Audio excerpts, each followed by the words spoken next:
Diba? Ito ha, panoorin natin ito. Sabay-sabay nating tapusin para kasi di ko natapos to eh. Grabe ho yung mga pahayag niya dito. Pasok! Magandang gabi po sa inyong lahat, mga mahal na kapatid. Tingnan niyo yung response ng tawa. Noong una parang hindi katanggap-tanggap siya eh. Kasi galit na nga yung mga Pilipino eh. Alam mo, dito sa Iglesia ni Cristo, hindi pa nila sinasabing Marcos resign. Pero yung tao, makikita nyo dito kung ano yung kanilang damdamin. Dito parang hindi pa siya ganun ka-accepted eh. Ha? Makikita mo yung sigawan, iba pa. Pero mamaya maiiba na. Israel, ka-Bien, ka-Erz, ka-Arnel, lahat ng ating minamahal na kapatid. Higit sa lahat ang classmate ko mula Congress hanggang Senado, Senador Manong Dante Marcoleta. Yun, palakpakan. Napakahirap po ang pumunta, tumayo at magsalita sa inyong harapan. Pero noon pa man, alam kong walang madali kapag ikaw ay Marcos. Nanginginig ako at ang aking boses, hindi dahil ako'y natatakot sa inyo, kundi dahil nalulungkot po ako. Ipagpaumanhin ninyo kung sa gitna ng pagsasalita ko, ako'y hihinto, hihinga dahil sa bigat ng aking kalooban. Pero hindi yan ang dapat kong ihingi ng paumanhin. Hindi yan ang kasalanan ko sa bayan na dapat ihingi ko ng tawad. Narito po ako dahil sa tawag ng Iglesia ni Cristo para sa transparency, accountability at hustisya. Yan po ang dahilan kung bakit niya sasabihin yung mga sinabi niya. Ha? Dahil nanawagan po ang Iglesia ng accountability. At dahil na rin sa panawagan ng iba't iba pang sekta ng ating lipunan. Hindi lamang po from the business group, may kahit iba pong relihiyon tulad ng KOJC, JIL. Iyan po ang panawagan eh, transparency. Diba? Sabihin nyo maging makatotohanan ang sasabihin mo. At dahil sa tawag ng sarili kong konsensya. Yo.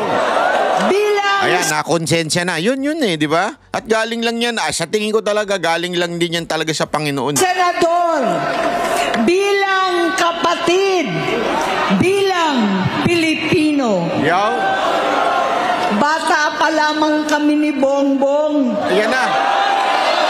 Alam na ng buong pamilya ang problema sa kanya. Ayan na. Kita nyo yung reaksyon ng tao, iba na. Di ba? Iba na ang reaksyon ng tao. Oh. Halos magwala na. Kasi hindi ho binabanggit si Bongbong dyan eh. Oo, hindi pa ho binabanggit si Bongbong dyan. Pero ngayon, eto na. Sa totoo lang, mababasa naman ng lahat ang mga testimonya ng aking ama. Yeah. Patungkol sa kanyang ugali at gawain. Nako ba? Noon, dahil may tatay pa kami, hindi ko pa siya responsibilidad. Ayan na. Noong tumatanda, ay mas naging nakakabahala. Ayan na. Batid ko na nagda-drug siya. Nako ba? Ayun na. Kita nyo ba yon? Kita nyo? Umiindak-indak pa yung mga tao. Natalon pa eh. Nakita ninyo? Hindi kasi ako, naintindihan ko talaga na ayaw maging political na mga taga-INC. Kaya hindi binabanggit diyan sa kanilang stage, 'di ba? yung Marcos resign o bangag si Marcos. Pero alam mo yung saloobin ng tao eh. Yung tao, ito yung saloobin nila eh. Kaya nga nung nagsalita, abay, tingnan ninyo yung reaksyon, no? Nalundag pa. Oh.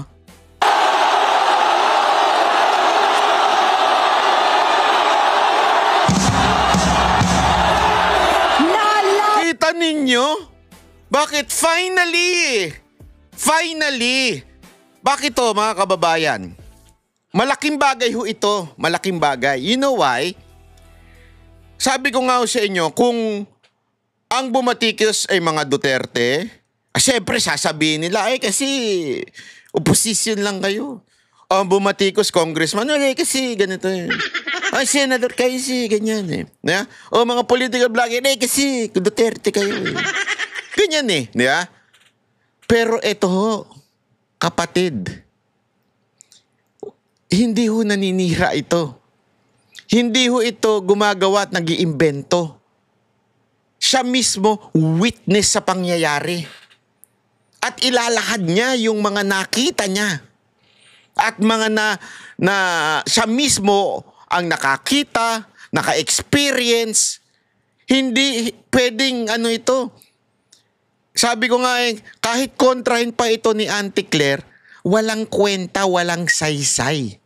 Bakit? Si Auntie Claire, kailan lang nakilala yung animal na yan eh. Kailan lang nang pumasok yan eh. Nag-feeling first lady nga yan eh. Nag-feeling anak ni Marcos. Wala namang alam yan kay Marcos. Eto, kasama ni Marcos mula bata hanggang pagtanda. Kasama ng tatay nila mula bata hanggang pagtanda.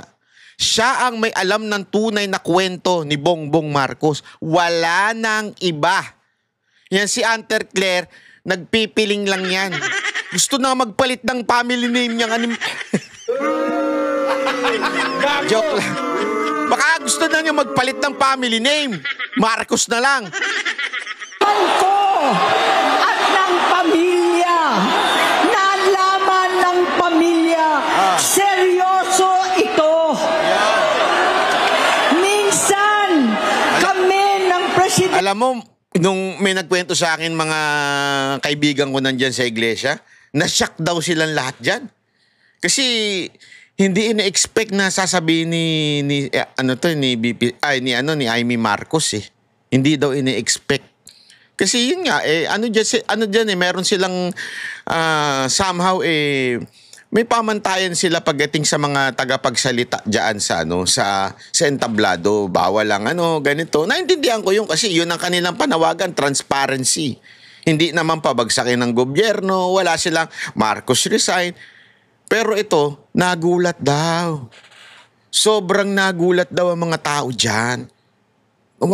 Talagang dumagungdong daw yung yung Quirino Grandstand. National Guard at Metro Gompa. Ayan. Ang naglilinis tuwing nagpa-party po sila. Grabe yun, no? Ulitin nga natin yun. Nalaman ko at ng pamilya. Nalaman ng pamilya. Seryoso ito. Minsan, kami ng Presidential Guard at Metro Gompa ang naglilinis tuwing nagpa-party po sila. Grabe. Auntie Claire, di ka pa buhay nun. Buhay ka na pero wala ka pa.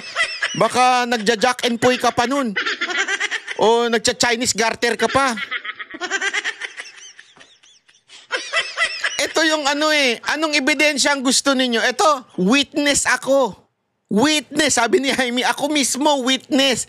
Ako at yung mga PSG, hindi pa PSG tawag doon, Presidential Guard pa. At yung mga iba pang pulis, kami ang naglilinis ng droga ni Bongbong Marcos.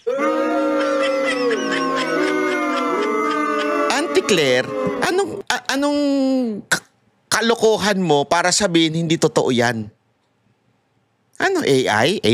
Baka naman AI yan. Sandali, tanong natin sa mga taga-iglesia. Taga-iglesia, hindi po ba AI si Amy dyan? Baka AI siya dyan eh. Ang lupit nito, ha? Sino magpapasinungaling nito? Sige nga, sinong kasama ni Marcos mula noon pa? Ito nga, siya na mismo ako mismo kasi yan ang tatak ng mga adik eh.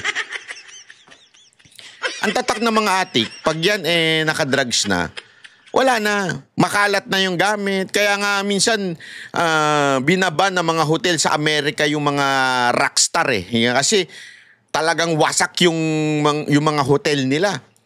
Ito, tama talaga eh. Makalat, wala na, nandyan na, kusan-saan na. Para bagang yung may naalala ko eh. Naalala nyo, mamaya pag-usapan natin yun. Yung namatay na isang mayamang namatay sa Amerika, ganun din na nakita, nakakalat yung mga droga. Ito, ganito. Namuhay kaming magkakapatid sa ibang bansa. Kami-kami lang. Kinumbinsi ko pa si Bongbong Na? pakasalan mo na si Lisa. Okay? Naisip ko noon, Na? kapag nag-asawa siya, Ano? malalagay na sa tahimik at magkakaroon ng direksyon. Ayun. Ang laki ng pagkakamali ko. Mas lumala ang kanyang pagkalulong sa droga. Grabe, Lisa Marcos, paano ba yan? Ang tindi nun, ha? Lisa Marcos, ang lupit mo nun, ha? Kesa na sana masaayos ang buhay ni Bongbong Marcos, mas lalong nalulong. Ha? Sana kung nalulong kayo, pwede pa eh. Nalulong eh. Hindi kasi normal naman sa mag-asawa yung ganun eh, yung lolo. Pero yung malulong ka, ay iba yung usapan na yun. Hindi kasi, kaya nga ikaw nagkaroon ng asawa sa buhay, partner, ika nga, ay para umayos ang iyong buhay. Hindi malulong pa, mas lalo pa, naging adik. Kung dati, sinisinghot-singhot lang, ganun-ganun. Ngayon, ginagano na sa ngipin yan. Lalong lumulong daw eh. Di ba? Hindi ko alam kung ano ba mas malala doon. Pasensya na kayo, hindi po ako eksperto pagdating sa ganyan. Pero ganun daw, lumulong.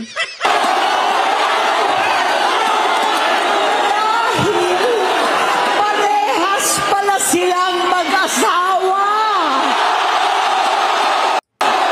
Alam mo, na-amaze ako dun sa sigawan ng tao.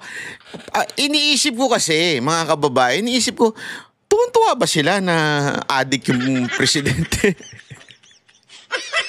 Hindi kasi alam mo yung para, ba't kaya sila nagsisigawan ng ganyan? Napapatanong ka eh, dahil adik ba yung presidente?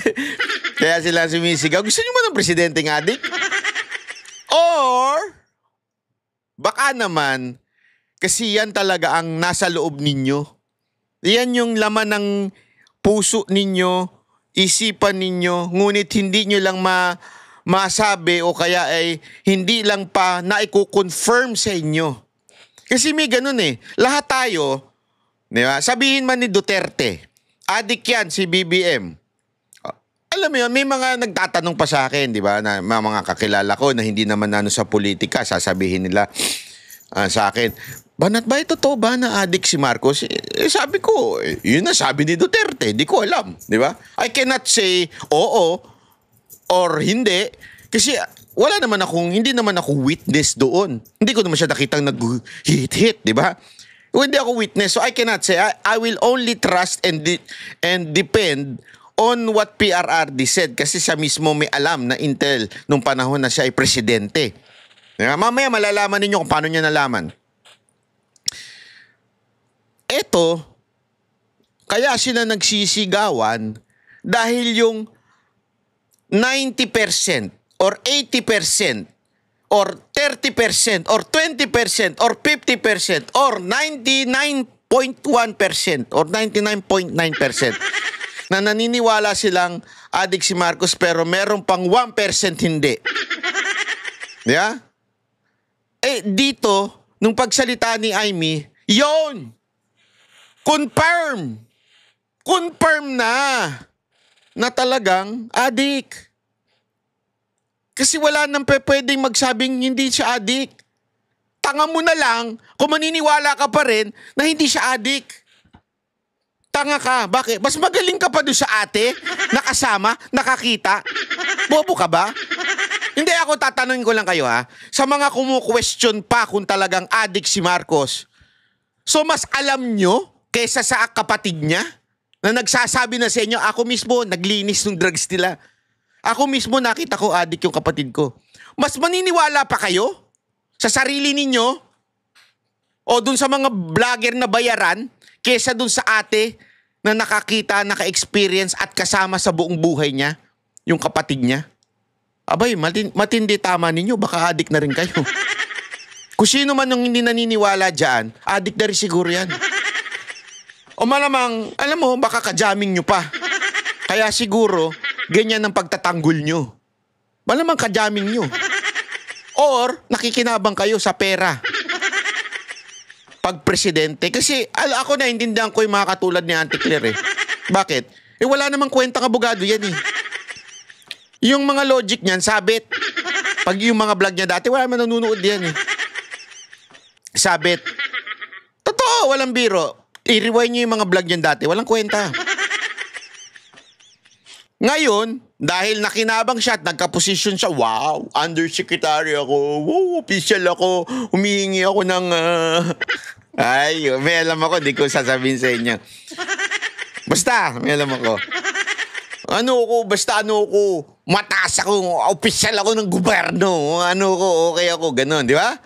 Eh, syempre, sisip-sip at sisip-sip yan. Ayaw niya malaglag sa posisyon eh. Ayaw niyan mawala. Baka nga, sabi nga ni Boss Dada, baka nga hindi na presidente si Marcos. Gusto niya pa rin, hindi pa rin siya magre-resign. Ito si Auntie Claire eh. Baka maunahan pa ni Marcos yan eh. Nag-resign na si Marcos, hindi pa nag-resign to si Auntie Claire dahil sa kapit ko. Ganyan katindi yan. Oh, kasi gadon. Oh, di ba? Hindi na abogado, wala nang karir. Oh, galit na galit ngayon dito sa kapatid. Alam mo kung bakit? Eh kasi wala naman siyang kwenta. Wala naman siyang sense. Irrelevant siya. Ngayon, para maging relevant lang, kailangan manatili sa pwesto ni Marcos. Pag resign ni Marcos, sigurado ako, pag resign ni Marcos o bumaba na siya sa posisyon, siga doon balik na naman sa kabubuhan niya. Yan ang totoo. Tuloy natin. Naging gobernador siya ng Ilocos. Alam ng mga tao doon na halos hindi siya pumapasok. Narinig niyo yun? Halos hindi daw siya pumapasok nung gobernador siya diyan sa Ilocos. O di tama talaga yung sinasabi ng mga tao doon.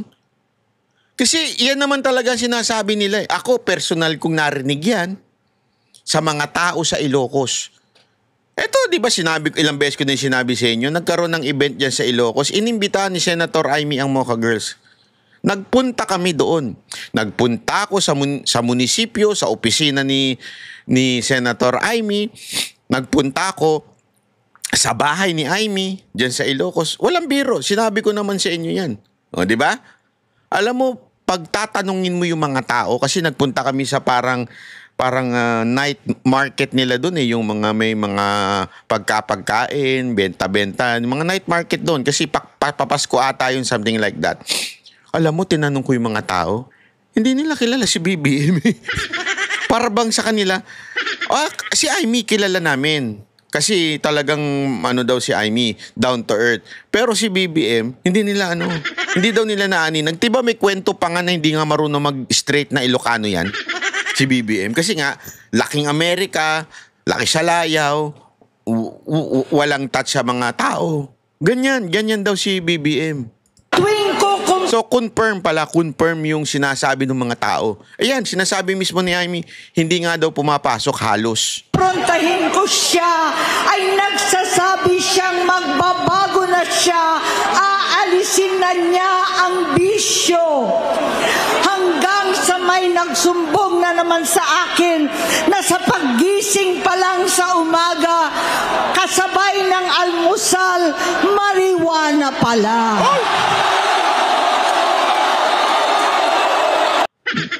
Nagmamariwana pagising sa umaga. Ang lupit mo, Marcos. Gago! Hindi, pero may paliwanag yan. There's a scientific explanation to that. And historical in a sense. Oh, meron.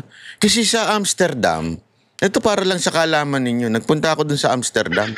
Alam nyo naman ako, coffee lover ako eh. Mawala na ang lahat, kahit jowa, asawa. Wala pala akong jowa. Tsaka ng asawa. Huwag lang ang kape. Kaya coffee la. Unang pinupuntahan ko talaga pag nagpunta ako ng ibang bansa, coffee shop. O kaya cafe. Pambihira sa Amsterdam. Pag sinabi mong coffee shop o kaya cafe, putang ina shit. Hindi kape iaalok sa'yo. Marwana. Oh, yan talaga. Totoo. Walang biro. Tapos sabi ko, bakit? Kasi daw, yun ang kanilang parang pampagising o whatsoever. Kaya yan. Yun ang istorya niyan, mga kababayan. Siguro, malamang, nung nawala sa Pilipinas sa mga Marcos, baka napunta si Bongbong Marcos doon. Sabi niya, Amsterdam, coffee shop. Magkape muna tayo. Pagpunta niya doon, may marijuana. Ito ba ang pampagising sa umaga? Magawa ko nga sa Pilipinas. Gago! Baka ganun. Hindi, baka lang naman. Hindi ko sinasabing totoo yung kwento ko Baka ganun. Nakapunta siguro doon sa mga coffee shop dyan sa Amsterdam at nakita niya marijuana, gagawin ko yan sa Pilipinas pag gising ko sa umaga. Ganun kagad. Maghapon sila. Lahat sila nagiinuman at gumagamit ng cocaine. Ala! Kasama ng asawa at barkada. Yan Ayan yun Lahat sila. When you say lahat sila, lahat. Madami. Sila. Gumagamit daw ng cocaine, umiinom, naglalasing, kasama ang asawa. Gago!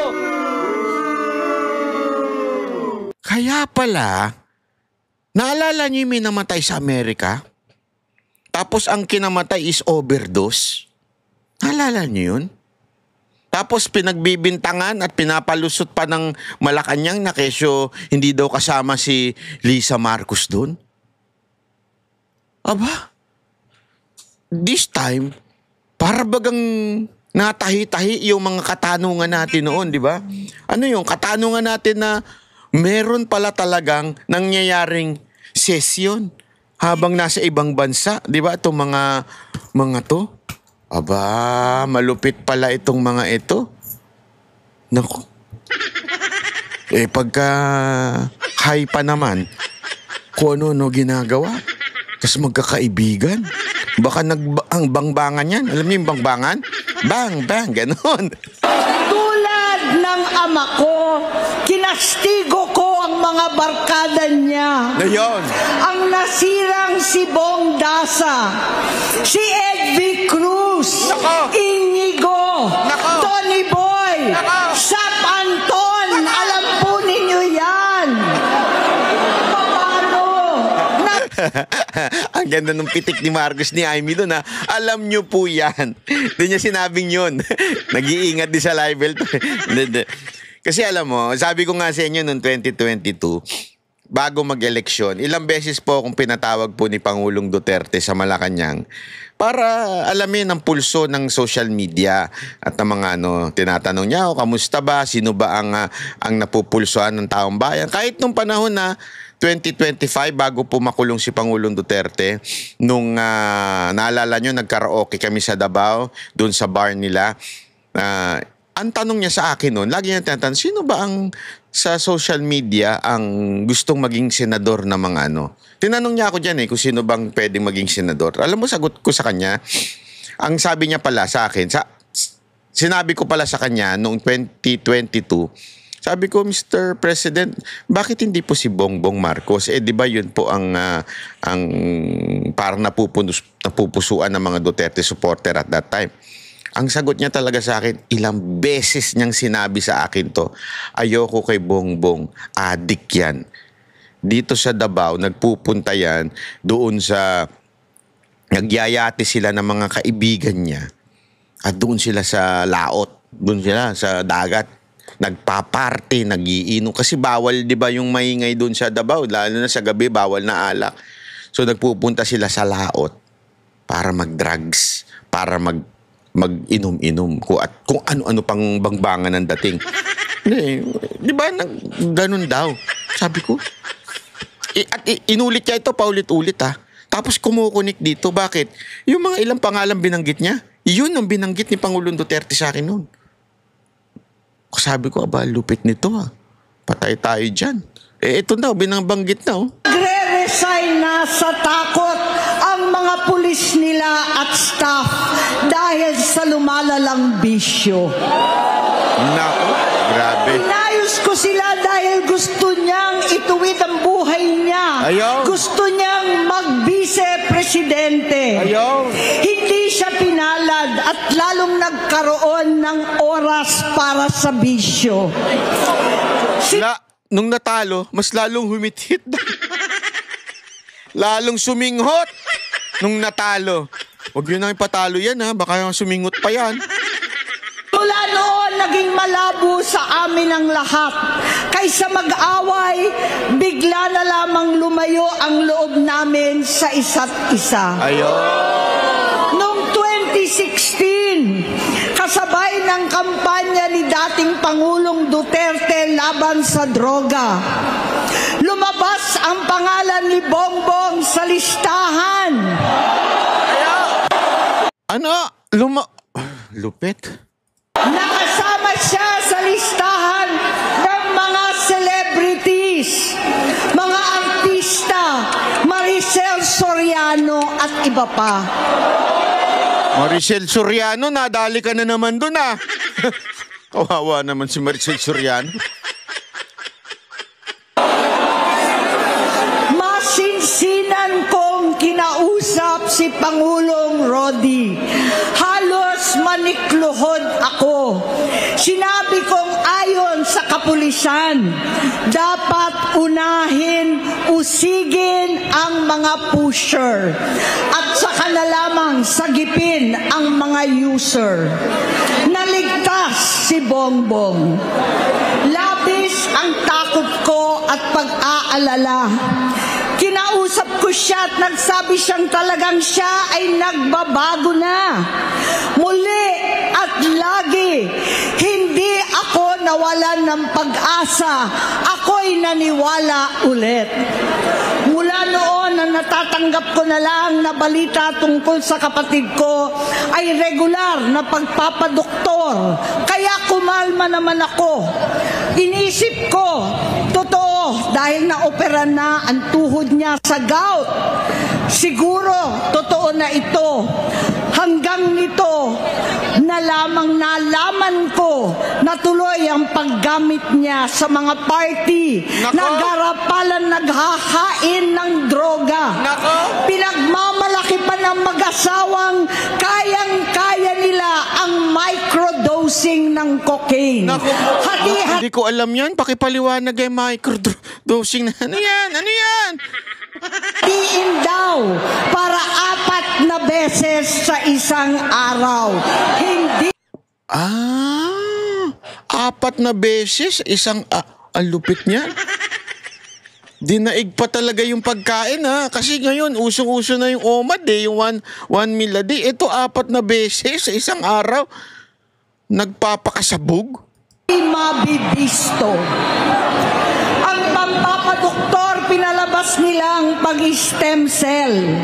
Nagpapalit daw ng dugo. Nagpapa-blood transfusion. Kayang-kaya raw. Hindi ko maintindihan ang pinagsasabi. Kami ang boses ng masa, hindi natatakot.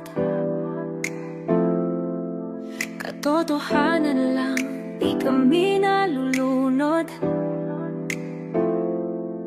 Walang bahid ng sismis, lahat ay totoo. Kahit sino ka pa, pag mali ka babanatan ka.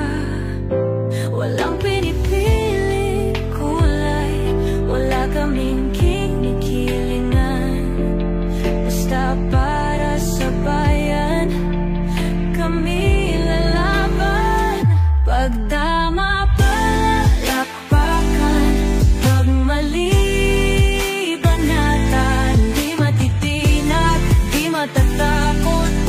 sa bayan, tuloy ang sigaw.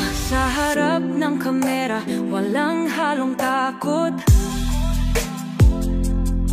Mga baluktot, lahat kayo'y tutumba. Ang hustisya at totoo, yun lang ang mahalaga. Kahit sinong harang, di kami matitinag. Walang pinipiling kulay, wala kaming kinikilingan. Basta para sa bayan, kami lalaban. Pag tama palakpakan, pag mali banatan. Di matitinag, di matatakot. Para sa bayan, tuloy ang sigaw. Kung nasa tama ka, ikaw ay aming kasama. Pero pag mali ka, handa ka na bang mabasag? Banateros kami, walang inuunan. Dahil bayan muna, bago ang sarili.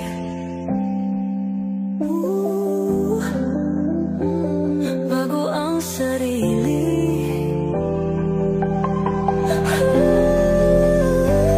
Pag tama palakpakan, pag mali banatan. Banateros ang sigaw, katotohanan ang